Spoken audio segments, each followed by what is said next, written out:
Isaiah chapter 56 verse 8 to 9. It says, "My thoughts are nothing like your thoughts, and my ways are far beyond what you can imagine."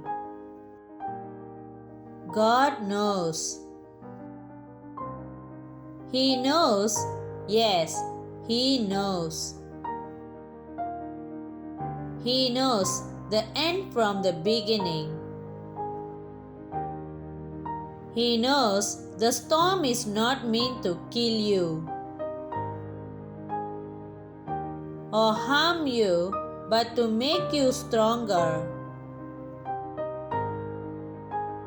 He knows what's best for you. He knows you more than you know yourself. That's right, He knows you more than you know yourself. He knows who belongs in your life and who doesn't. God knows your story,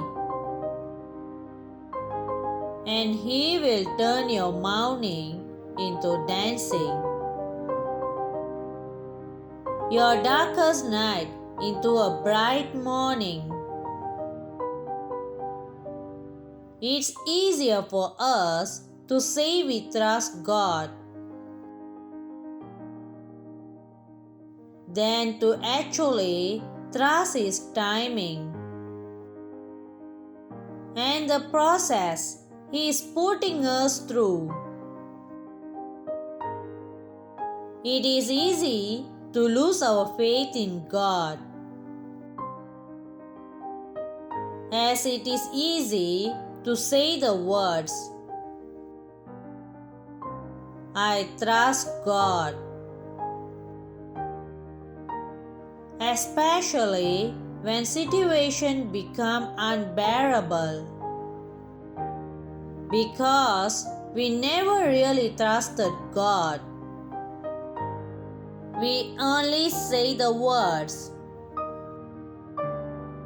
but our actions and belief don't match what we say. We tend to set a time for God to get something done for us, and we very easily lose our patience. We tend to set a time for God to get something done for us, and we very easily lose our patience in our own timing, because most times we think God will answer us before our own deadline, and not is. We make decisions and plans most times without consulting God, and we turn our backs on Him when things don't work out the way we plan, forgetting that He shouldn't even get the blame because He wasn't included in the plan. In the first place, trust God's timing is more than voicing out the words or trying to meditate on it. If Abraham were of this generation, I am sure when God told him His plans for him, first, he wouldn't even trust God. He wouldn't even trust God to give him a child at that age, because both his wife and he past the age of childbearing. Again, he would have turned his back on God. After all, Sarah had just Isaac, because God gave them just one son and not many children, like the sands on the seashore that he had promised, as he had promised. Genesis chapter 21 verse 2 gives us an understanding that even the birth of Isaac to Sarah and Abraham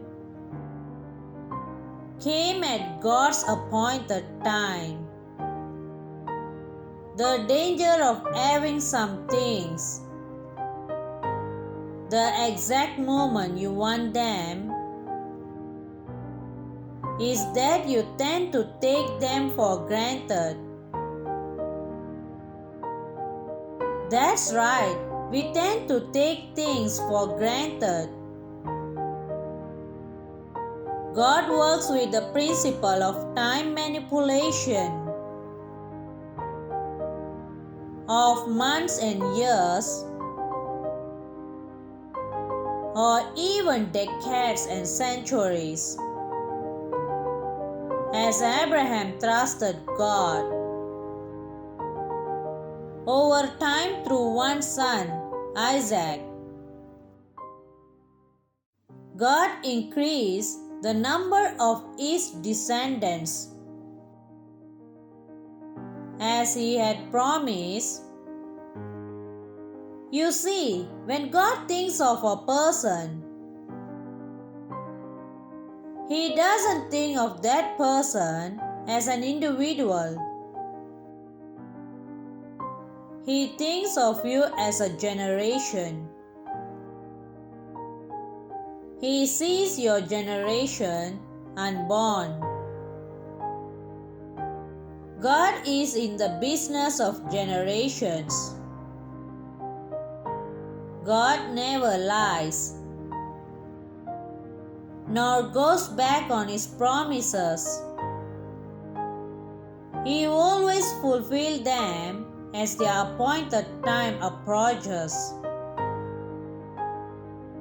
And sometimes they come with something even better than we expected or thought. God's timing works with bringing both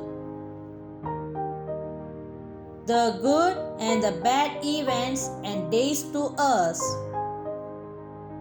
The good days to give us reasons to smile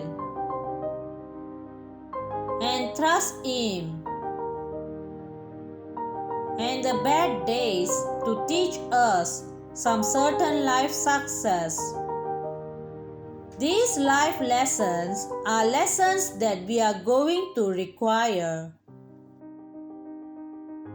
along the way. And when God demands complete trust in faith,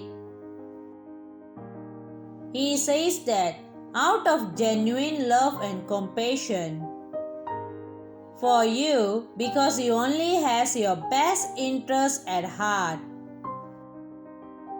God bless you.